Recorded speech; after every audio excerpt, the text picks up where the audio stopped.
The Amateur Cracksman by E.W. Hornung. The Gift of the Emperor, Part 1. When the King of the Cannibal Islands made faces at Queen Victoria, and a European monarch set the cables tingling with his compliments on the exploit, the indignation in England was not less than the surprise. For the thing was not so common as it has since become.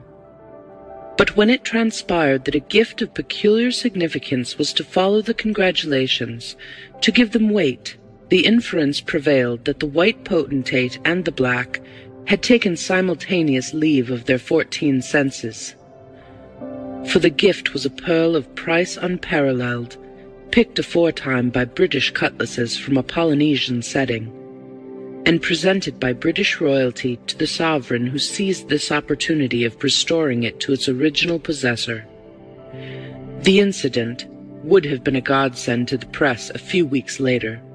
Even in June there were leaders, letters, large headlines, leaded type. The Daily Chronicle devoting half its literary page to a charming drawing of the island capital, which the New Pall Mall, in a leading article headed by a pun, advised the government to blow to Flinders. I was myself driving a poor but not dishonest quill at the time, and the topic of the hour goaded me into satiric verse, which obtained a better place than anything I had yet turned out. I had let my flat in town, and taken inexpensive quarters at the Thames Ditton, on the plea of a disinterested passion for the river. "First-rate, old boy," said Raffles, who must needs come and see me there, lying back in the boat while I sculled and steered. "I suppose they pay you pretty well for these, eh?" "Not a penny." "Nonsense, Bunny. I thought they paid so well. Give them time and you'll get your check." "Oh, no, I shan't," said I gloomily. "I've got to be content with the honor of getting in. The editor wrote to say so. In so many words," I added, but I gave the gentleman his distinguished name. "You don't mean to say you've written for payment already?"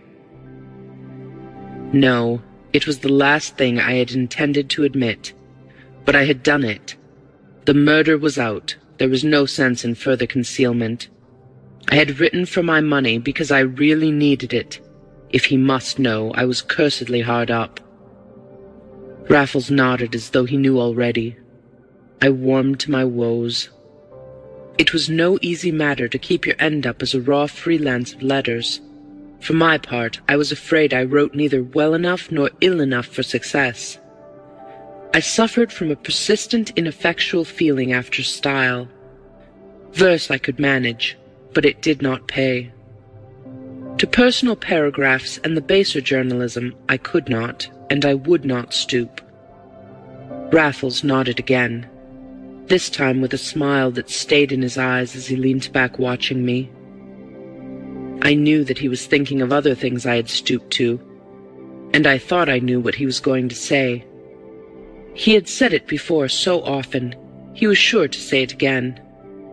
I had my answer ready, but evidently he was tired of asking the same question. His lids fell. He took up the paper he had dropped, and I sculled the length of the old red wall of Hampton Court before he spoke again. "And they gave you nothing for these? My dear Bunny, they're capital, not only qua verses, but for crystallizing your subject and putting it in a nutshell. Certainly you've taught me more about it than I knew before. But is it really worth £50,000? A single pearl?" 100, I believe, but that wouldn't scan. £100,000, said Raffles with his eyes shut. And again I made certain what was coming, but again I was mistaken. "If it's worth all that," he cried at last, "there would be no getting rid of it at all. It's not like a diamond that you can subdivide. But I beg your pardon, Bunny, I was forgetting." And we said no more about the Emperor's gift, for pride thrives on an empty pocket, and no privation would have drawn from me the proposal which I had expected Raffles to make. My expectation had been half a hope, though I only knew it now.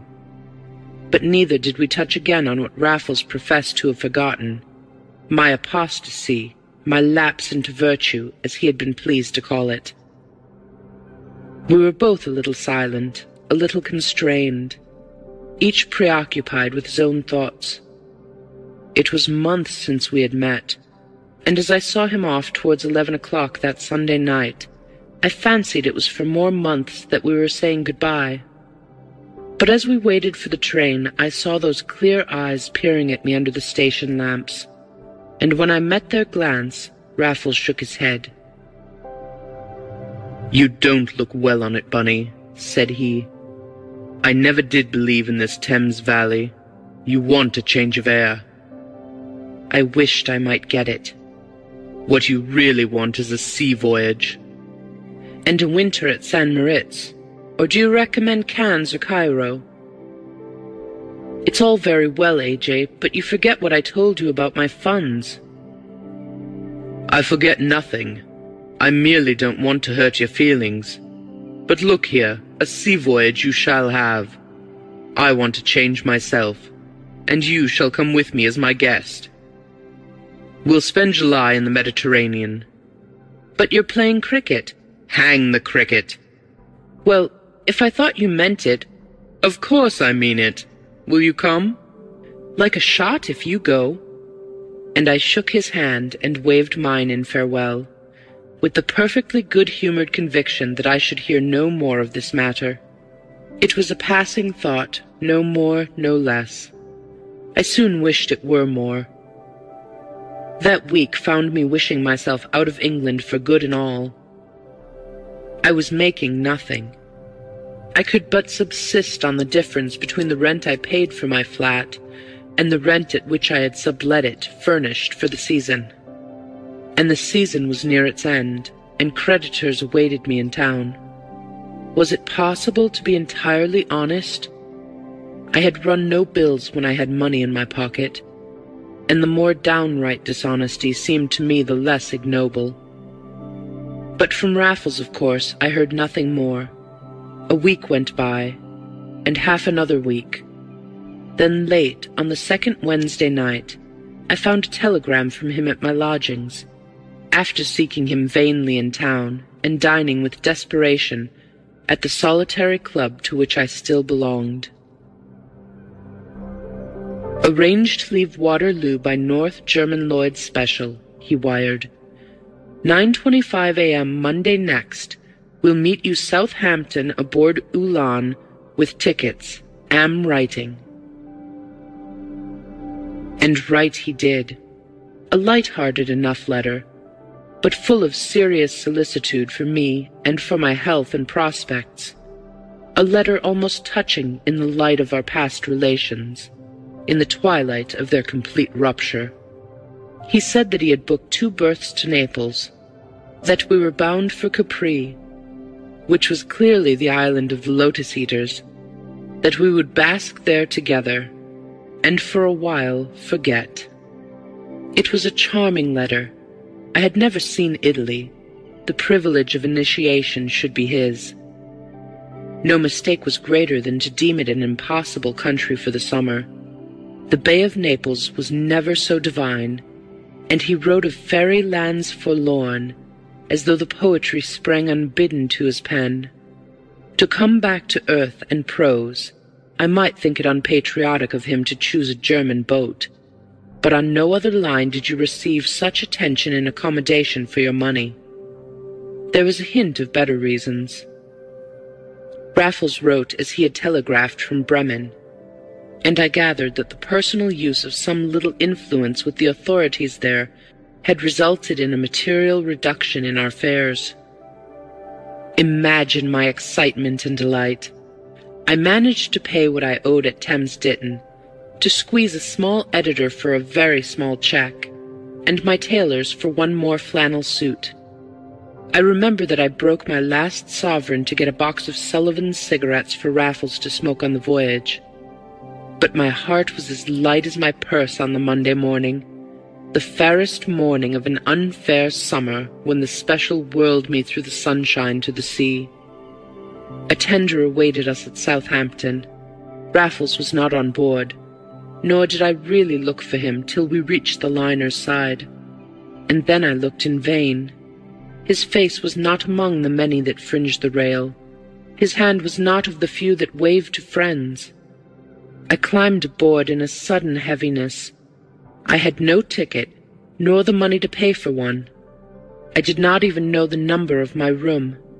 My heart was in my mouth as I waylaid a steward and asked if a Mr. Raffles was on board. Thank heaven he was. But where? The man did not know, was plainly on some other errand, and a hunting I must go. But there was no sign of him on the promenade deck, and none below in the saloon. The smoking room was empty but for a little German with a red moustache twisted into his eyes. Nor was Raffles in his own cabin, whither I inquired my way in desperation, but where the sight of his own name on the baggage was certainly a further reassurance. Why he himself kept in the background, however, I could not conceive, and only sinister reasons would suggest themselves in explanation. "So there you are! I've been looking for you all over the ship."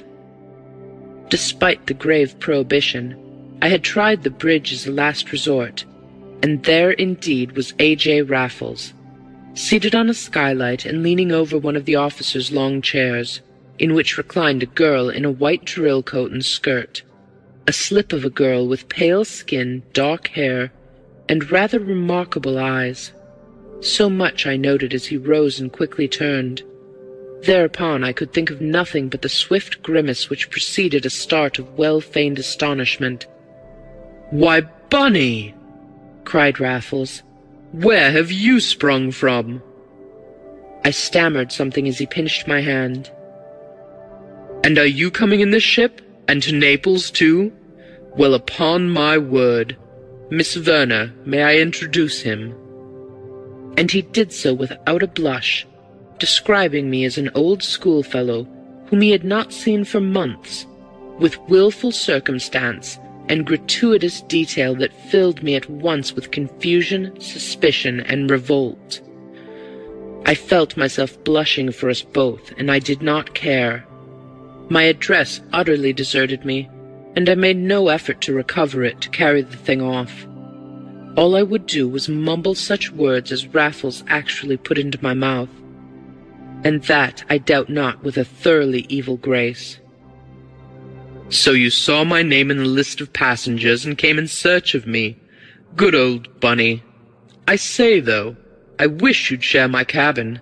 I've got a beauty on the promenade deck, but they wouldn't promise to keep me by myself. We ought to see about it before they shove in some alien. In any case, we shall have to get out of this." For a quartermaster had entered the wheelhouse, and even while we had been speaking, the pilot had taken possession of the bridge. As we descended, the tender left us with flying handkerchiefs and shrill goodbyes, and as we bowed to Miss Werner on the promenade deck, there came a deep, slow throbbing underfoot, and our voyage had begun. It did not begin pleasantly between Raffles and me. On deck, he had overborne my stubborn perplexity by dint of a forced, though forceful joviality. In his cabin the gloves were off. "You idiot," he snarled. "You've given me away again." "How have I given you away?" I ignored the separate insult in his last word. "How? I should have thought any clod could see that I meant us to meet by chance." "After taking both tickets yourself?" "They knew nothing about that on board. Besides, I hadn't decided when I took the tickets." "Then you should have let me know when you did decide. You lay your plans and never say a word and expect me to tumble to them by light of nature. How was I to know you had anything on?" I had turned the tables with some effect. Raffles almost hung his head. "The fact is, Bunny, I didn't mean you to know. You've grown such a pious rabbit in your old age." My nickname and his tone went far to mollify me. Other things went farther. but I had much to forgive him still. "If you were afraid of writing," I pursued, "it was your business to give me the tip the moment I set foot on board. I would have taken it all right. I'm not so virtuous as all that." Was it my imagination, or did Raffles look slightly ashamed? If so, it was for the first and last time in all the years I knew him, nor can I swear to it even now. "That," said he, "was the very thing I meant to do, to lie in wait in my room and get you as you passed, but—" "You were better engaged?" "Say otherwise." "The charming Miss Verner?" "She is quite charming." "Most Australian girls are," said I. "How did you know she was one?" he cried. "I heard her speak." "Brute," said Raffles, laughing. "She has no more twang than you have. Her people are German. She has been to school in Dresden and is on her way out alone." "Money?" I inquired. "Confound you," he said, and though he was laughing, I thought it was a point at which the subject might be changed. "Well," I said, "it wasn't for Miss Verner you wanted us to play strangers, was it? You have some deeper game than that, eh?" "I suppose I have." "Then hadn't you better tell me what it is?" Raffles treated me to the old cautious scrutiny that I knew so well. The very familiarity of it, after all these months, set me smiling in a way that might have reassured him, for dimly already I divined his enterprise. "It won't send you off in the pilot's boat, Bunny?" "Not quite." "Then you remember the pearl you wrote the—" I did not wait for him to finish his sentence. "You've got it?" I cried, my face on fire, for I caught sight of it that moment in the stateroom mirror. Raffles seemed taken aback. "Not yet," said he, "but I mean to have it before we get to Naples." "Is it on board?" "Yes." "But how? Where? Who's got it?" "A little German officer, a whippersnapper with perpendicular mustaches." "I saw him in the smoke-room." "That's the chap. He's always there.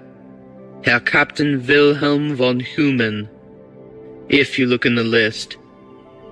Well, he's the special envoy of the Emperor, and he's taking the pearl out with him." "You found this out in Bremen?" "No, in Berlin, from a newspaper man I know there. I'm ashamed to tell you, Bunny, that I went there on purpose." I burst out laughing. "You needn't be ashamed. You are doing the very thing I was rather hoping you were going to propose the other day on the river." "You were hoping it?"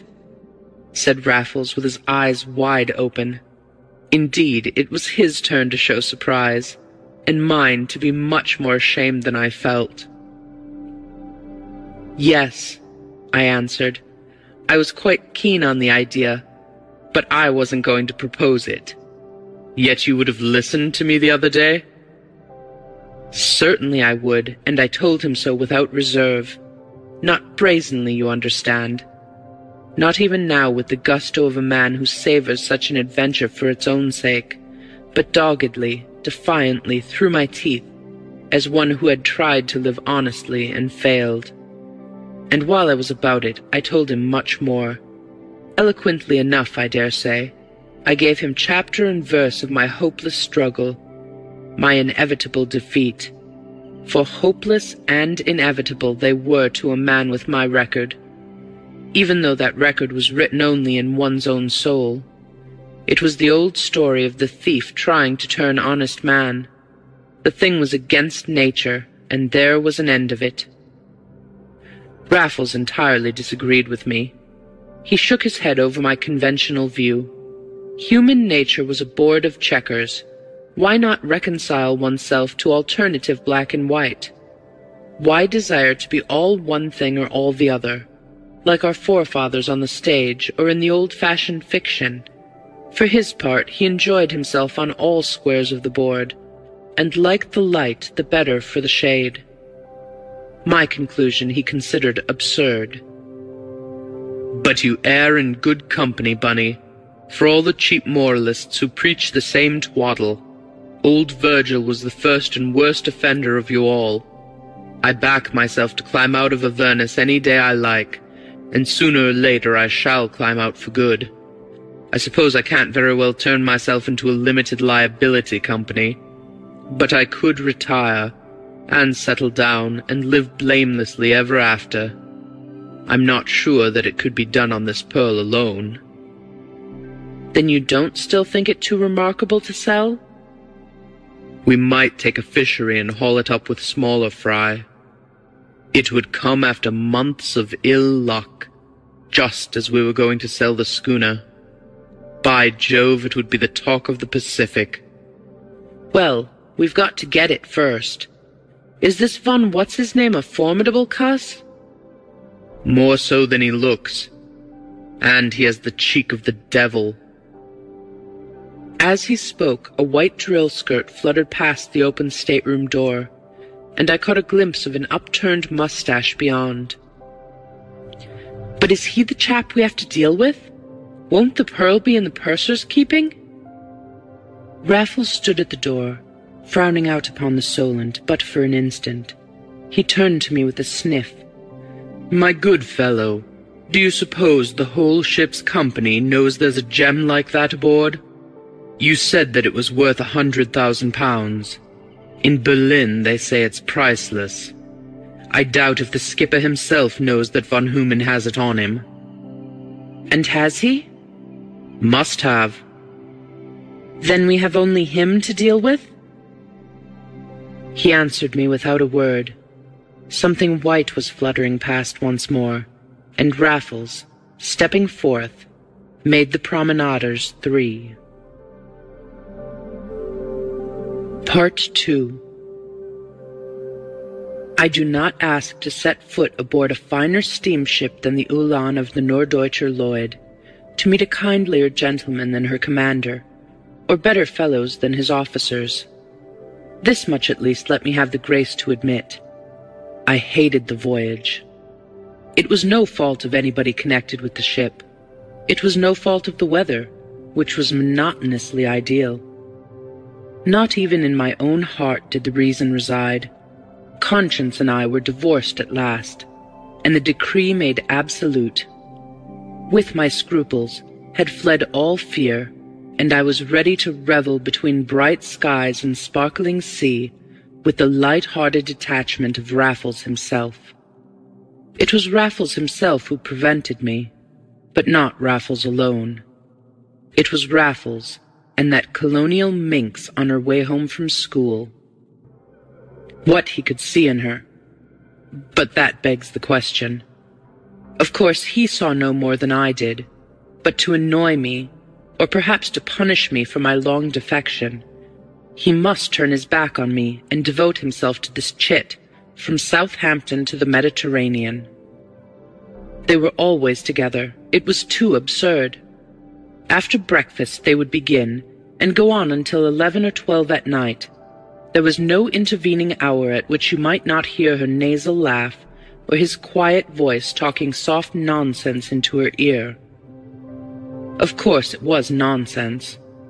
Is it conceivable that a man like Raffles, with his knowledge of the world and his experience of women, a side of his character upon which I have purposely never touched, for it deserves another volume, is it credible, I ask, that such a man could find anything but nonsense to talk by the day together to a giddy young schoolgirl?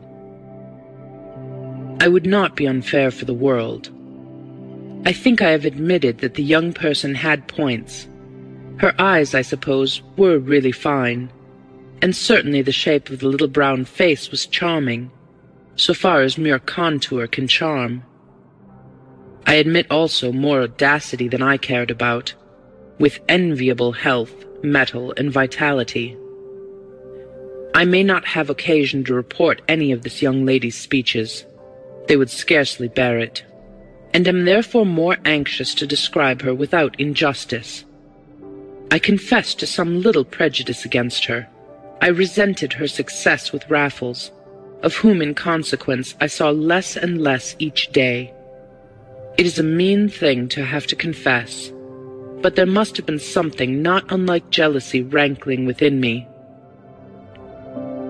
Jealousy there was in another quarter, crude, rampant, undignified jealousy.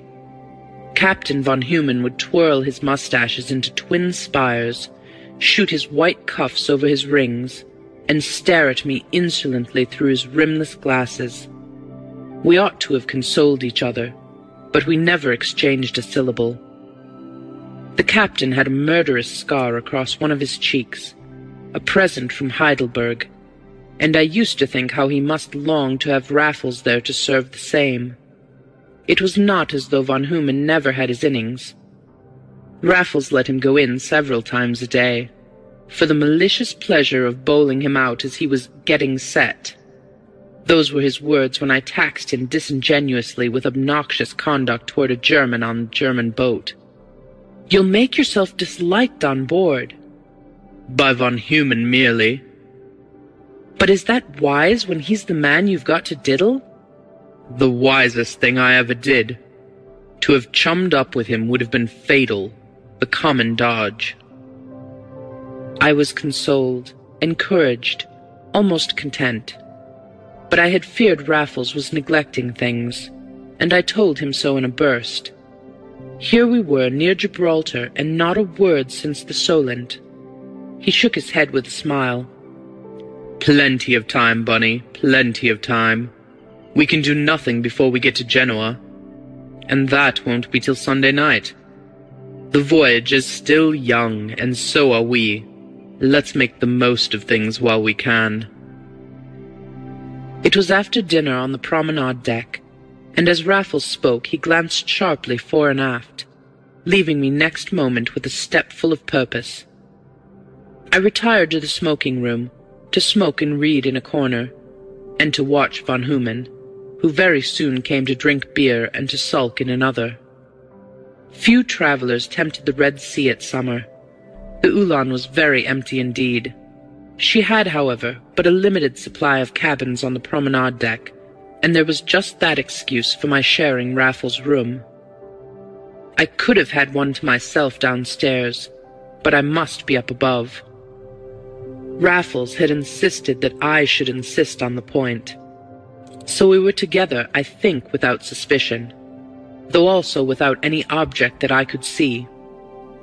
On the Sunday afternoon I was asleep in my berth, the lower one, when the curtains were shaken by Raffles, who was in his shirt-sleeves on the settee.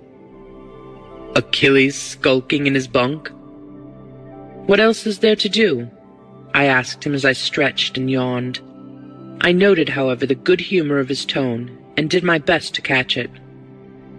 "I have found something else, Bunny." "I dare say." "You misunderstand me. The whippersnapper's making his century this afternoon. I've had another fish to fry." I swung my legs over the side of my berth and sat forward, as he was sitting, all attention. The inner door, a grating, was shut and bolted, and curtained like the open portal. "We shall be at Genoa before sunset," continued Raffles. "It's the place where the deed's got to be done." "So you still mean to do it?" "Did I ever say I didn't?" "You have said so little either way." "Advisedly so, my dear Bunny. Why spoil a pleasure trip by talking unnecessary shop? But now the time has come. It must be done at Genoa or not at all." "On land?" "No, on board, tomorrow night. Tonight would do, but tomorrow is better in case of mishap. If we were forced to use violence, we could get away by the earliest train, and nothing be known till the ship was sailing and von Human found dead or drugged." "Not dead!" I exclaimed. "Of course not," assented Raffles, "or there would be no need for us to bolt. But if we should have to bolt, Tuesday morning is our time, when this ship has got to sail, whatever happens. But I don't anticipate any violence. Violence is a confession of terrible incompetence." In all these years, how many blows have you known me to strike? Not one, I believe, but I have been quite ready to kill my man every time, if the worst came to the worst. I asked him how he proposed to enter von Human's stateroom unobserved, and even through the curtained gloom of ours his face lighted up. "Climb into my bunk, Bunny, and you shall see all." I did so, but could see nothing. Raffles reached across me and tapped the ventilator, a sort of trapdoor in the wall above his bed, some 18 inches long and half that height. It opened outwards into the ventilating shaft. "That," said he, "is our door to fortune. Open it if you like. You won't see much because it doesn't open far, but loosening a couple of screws will set that right. The shaft, as you may see, is more or less bottomless. You pass under it whenever you go to your bath, and the top is a skylight on the bridge. That's why this thing has to be done while we're at Genoa, because they keep no watch on the bridge in port. The ventilator opposite ours is Human's. It again will only mean a couple of screws, and there's a beam to stand on while you work." "But if anybody should look up from below?" "It's extremely unlikely that anybody will be astir below, so unlikely that we can afford to chance it. No, I can't have you there to make sure. The great point is that neither of us should be seen from the time we turn in. A couple of ship's boys do sentry go on these decks, and they shall be our witnesses. By Jove, it'll be the biggest mystery that ever was made." "If von Human doesn't resist?" "Resist? He won't get the chance. He drinks too much beer to sleep light, and nothing is so easy as to chloroform a heavy sleeper. You've even done it yourself on an occasion of which it's perhaps unfair to remind you. Von Human will be past sensation almost as soon as I can get my hand through his ventilator. I shall crawl in over his body, Bunny, my boy."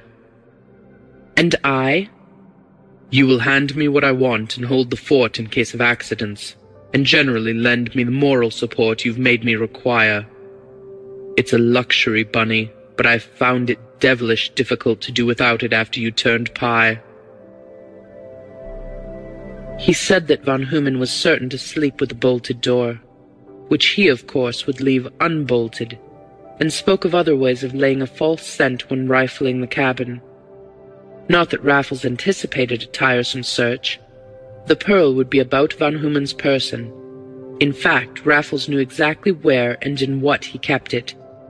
Naturally, I asked how he could have come by such knowledge, and his answer led up to a momentary unpleasantness. "It's a very old story, Bunny.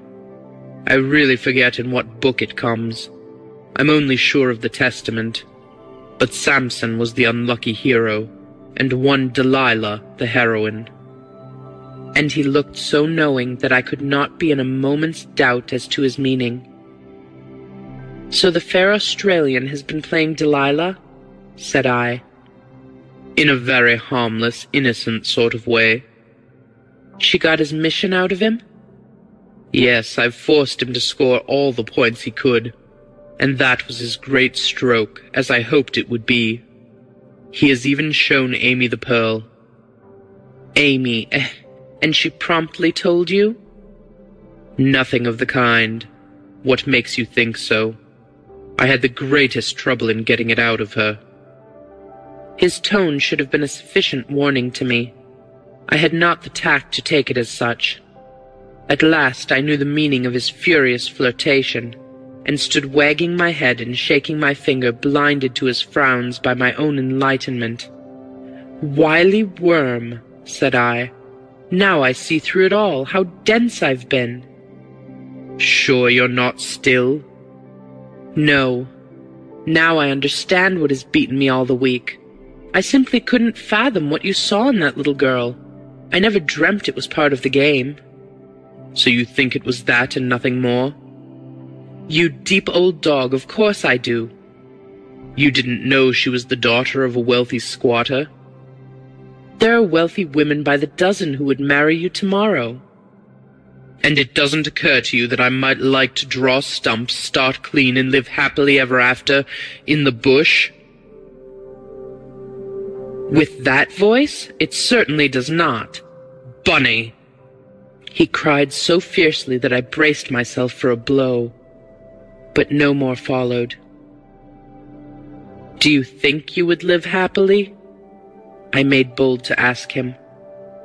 God knows, he answered, and with that he left me, to marvel at his look and tone, and more than ever, at the insufficiently exciting cause.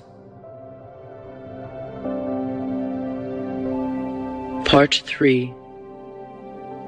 Of all the mere feats of cracksmanship which I have seen Raffles perform, at once the most delicate and most difficult was that which he accomplished between 1 and 2 o'clock on the Tuesday morning, aboard the North German steamer Ulan, lying at anchor in Genoa harbor.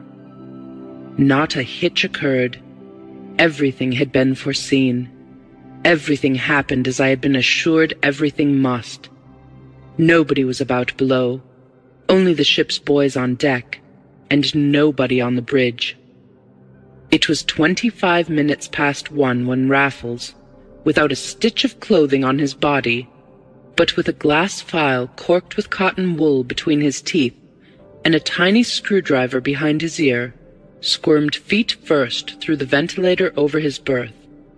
And it was 19 minutes to 2 when he returned, head first, with the file still between his teeth, and the cotton wool rammed home, to still the rattling of that which lay like a great grey bean within. He had taken screws out and put them in again. He had unfastened von Human's ventilator, and had left it fast as he had found it, fast as he had instantly proceeded to make his own. As for von Human, it had been enough to place the drenched wad first on his mustache, and then to hold it between his gasping lips. Thereafter the intruder had climbed both ways across his shins without eliciting a groan. And here was the prize, this pearl as large as a filbert, with a pale pink tinge like a lady's fingernail, this spoil of a filibustering age, this gift from a European emperor to a South Sea chief. We gloated over it when all was snug. We toasted it in whiskey and soda water, laid in overnight in view of the great moment. But the moment was greater, more triumphant than our most sanguine dreams. All we had now to do was to secrete the gem, which Raffles had prized from its setting, replacing the latter, so that we could stand the strictest search and yet take it ashore with us at Naples. And this Raffles was doing when I turned in. I myself would have landed incontinently that night at Genoa and bolted with the spoil. He would not hear of it, for a dozen good reasons, which will be obvious. On the whole, I do not think that anything was discovered or suspected before we weighed anchor, but I cannot be sure. It is difficult to believe that a man could be chloroformed in his sleep and feel no telltale effects, sniff no suspicious odor in the morning. Nevertheless, von Human reappeared as though nothing had happened to him, his German cap over his eyes and his mustaches brushing the peak. And by 10 o'clock we were quit of Genoa. The last lean, blue-chinned official had left our decks. The last fruit seller had been beaten off with buckets full of water, and left cursing us from his boat. The last passenger had come aboard at the last moment, a fussy greybeard who kept the big ship waiting while he haggled with his boatsman over half a lira. But at length we were off. The tug was shed, the lighthouse passed, and Raffles and I leaned together over the rail, watching our shadows on the pale green, liquid, veined marble that again washed the vessel's side. Von Human was having his innings once more. It was part of the design that he should remain in all day, and so postpone the inevitable hour, and though the lady looked bored, and was forever glancing in our direction, he seemed only too willing to avail himself of his opportunities. But Raffles was moody and ill at ease. He had not the air of a successful man. I could but opine that the impending parting at Naples sat heavily on his spirit. He would neither talk to me, nor would he let me go. "Stop where you are, Bunny. I've things to tell you. Can you swim?" "A bit." 10 miles? 10? I burst out laughing. "Not one. Why do you ask?" "We shall be within 10 miles swim of the shore most of the day." "What on earth are you driving at, Raffles?" "Nothing. Only I shall swim for it if the worst comes to the worst. I suppose you can't swim underwater at all." I did not answer his question. I scarcely heard it. Cold beads were bursting through my skin. "Why should the worst come to the worst?" I whispered. "We aren't found out, are we?" "No." "Then why speak as though we were?" "We may be. An old enemy of ours is on board." "An old enemy?" "Mackenzie." "Never!" "The man with the beard who came aboard last." "Are you sure?" "Sure. I was only sorry to see you didn't recognize him too." I took my handkerchief to my face. Now that I thought of it, there had been something familiar in the old man's gait, as well as something rather youthful for his apparent years. His very beard seemed unconvincing, now that I recalled it in the light of this horrible revelation. I looked up and down the deck, but the old man was nowhere to be seen. "That's the worst of it," said Raffles. "I saw him go into the captain's cabin 20 minutes ago." "But what can have brought him?" I cried miserably. "Can it be a coincidence? Is it somebody else he's after?" Raffles shook his head. "Hardly this time." "Then you think he's after you?" "I've been afraid of it for some weeks." "Yet there you stand." "What am I to do? I don't want to swim for it before I must. I begin to wish I'd taken your advice, Bunny, and left the ship at Genoa. But I've not the smallest doubt that Mac was watching both ship and station till the last moment. That's why he ran it so fine." He took a cigarette and handed me the case, but I shook my head impatiently. "I still don't understand," said I. "Why should he be after you? He couldn't come all this way about a jewel which was perfectly safe for all he knew. What's your own theory?" "Simply that he's been on my track for some time, probably ever since friend Crawshay slipped clean through his fingers last November. There have been other indications. I am really not unprepared for this, but it can only be pure suspicion. I'll defy him to bring anything home, and I'll defy him to find the pearl. Theory, my dear Bunny? I know how he's got here as well as though I'd been inside that Scotchman's skin, and I know what he'll do next. He found out I'd gone abroad, and looked for a motive. He found out about Van Humen and his mission, and there was his motive cut and dried. Great chance to nab me on a new job altogether. But he won't do it, Bunny. Mark my words, he'll search the ship and search us all when the loss is known. But he'll search in vain. And there's the skipper beckoning the whippersnapper to his cabin.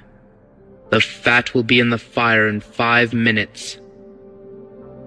Yet there was no conflagration, no fuss, no searching of the passengers, no whisper of what had happened in the air.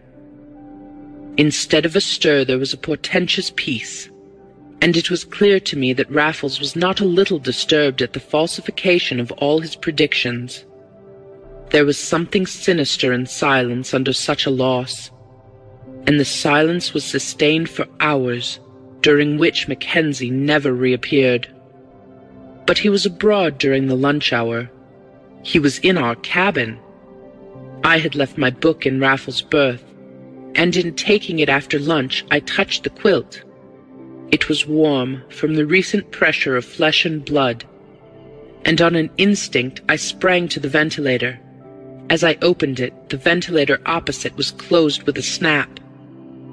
I waylaid Raffles. "All right, let him find the pearl." "Have you dumped it overboard?" "That's a question I shan't condescend to answer." He turned on his heel, and at subsequent intervals I saw him making the most of his last afternoon with the inevitable Miss Verner.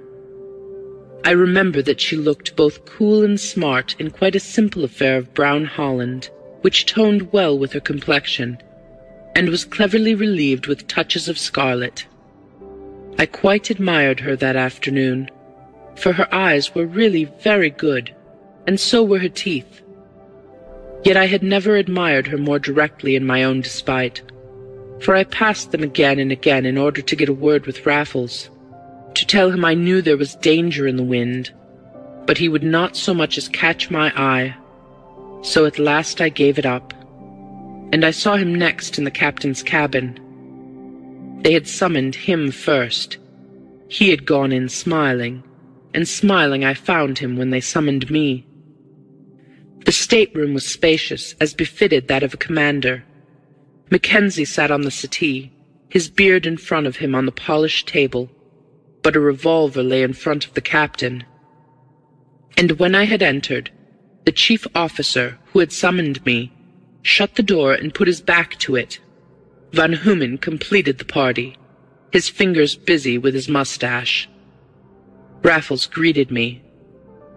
"This is a great joke," he cried. "You remember the pearl you were so keen about, Bunny? The Emperor's pearl? The pearl money wouldn't buy? It seems it was entrusted to our little friend here, to take out to Canoodle Dum, and the poor little chap's gone and lost it. Ergo, as we're Britishers, they think we've got it." "But I know ye have," put in Mackenzie, nodding to his beard. "You will recognize that loyal and patriotic voice," said Raffles. "Mon, 'tis our old acquaintance Mackenzie of Scotland Yard and Scotland itself." "That is enough," cried the captain. "Have you submit to be searched, or do I force you?" "What you will," said Raffles. "But it will do you no harm to give us fair play first. You accuse us of breaking into Captain von Humen's stateroom during the small hours of this morning, and abstracting from it this confounded pearl. Well, I can prove that I was in my own room all night long, and I have no doubt my friend can prove the same." "Most certainly I can," I said indignantly. "The ship's boys can bear witness to that." Mackenzie laughed, and shook his head at his reflection in the polished mahogany. "That was very clever," said he, "and like enough it would have served ye if I had not stepped aboard. But I've just had a look at the ventilators, and I think I know how ye worked it. Anyway, Captain, it makes no matter. I'll just be clapping the derbies on these young sparks, and then—" "By what right?" roared Raffles in a ringing voice, and I never saw his face in such a blaze. "Search us if you like. Search every scrap and stitch we possess. But if you dare to lay a finger on us without a warrant—" "I would not dare," said Mackenzie as he fumbled in his breast pocket, and Raffles dived his hand into his own. "Hold his wrist!" shouted the Scotchman, and the huge Colt that had been with us many a night, but had never been fired in my hearing, clattered on the table and was raked in by the captain. "All right," said Raffles savagely to the mate. "You can let go now. I won't try it again. Now, Mackenzie, let's see your warrant." "Ye'll no mishandle it." "What good would that do me? Let me see it," said Raffles, peremptorily, and the detective obeyed. Raffles raised his eyebrows as he perused the document. His mouth hardened, but suddenly relaxed, and it was with a smile and a shrug that he returned the paper. "Will that do for ye?" inquired Mackenzie. It may. I congratulate you, Mackenzie. It's a strong hand at any rate. 2 burglaries and the Melrose necklace, Bunny. And he turned to me with a rueful smile. And all easy to prove, said the Scotchman, pocketing the warrant. I have one of these for you, he added, nodding to me. Only not such a long one. To think, said the captain reproachfully, that my ship should be made a den of thieves. It shall be a very disagreeable matter. I have been obliged to put you both in irons until we get to Naples. Surely not, exclaimed Raffles. Mackenzie, intercede with him. Don't give your countrymen away before all hands. Captain, we can't escape. Surely you could hush it up for the night. Look here. Here's everything I have in my pockets. You empty yours too, Bunny. And they shall strip us stark if they suspect we've weapons up our sleeves. All I ask is that we are allowed to get out of this without gyves upon our wrists. Weapons you may not have, said the captain. But what about their barrel that you were stealing? You shall have it, cried Raffles.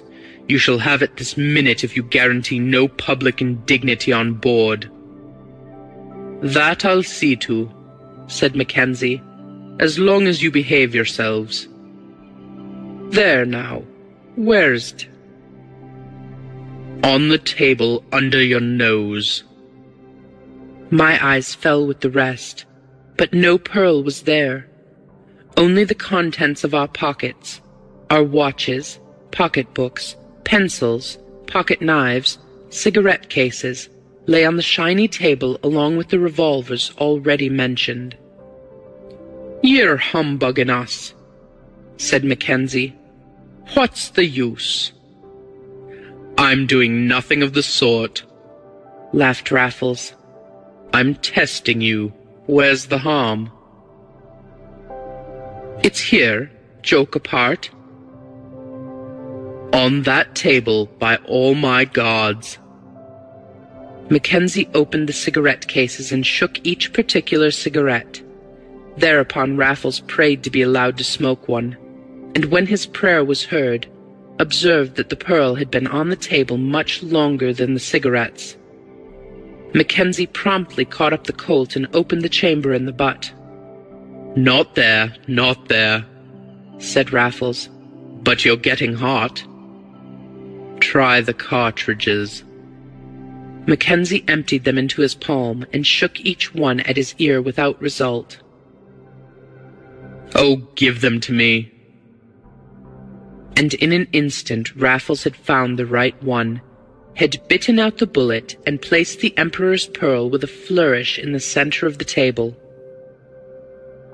After that, you will perhaps show me such little consideration as is in your power. Captain, I have been a bit of a villain, as you see, and as such I am ready and willing to lie in irons all night if you deem it requisite for the safety of the ship. All I ask is that you do me one favor first. That shall depend on what the favor has been. Captain, I've done a worse thing aboard your ship than any of you know. I have become engaged to be married, and I want to say goodbye. I suppose we were all equally amazed, but the only one to express his amazement was von Human, whose deep-chested German oath was almost his first contribution to the proceedings. He was not slow to follow it, however, with a vigorous protest against the proposed farewell. But he was overruled, and the masterful prisoner had his way. He was to have 5 minutes with the girl, while the captain and Mackenzie stood within range, but not earshot, with their revolvers behind their backs. As we were moving from the cabin, in a body, he stopped and gripped my hand. So I've let you in at last, Bunny. At last, after all. If you knew how sorry I am. But you won't get much. I don't see why you should get anything at all. Can you forgive me?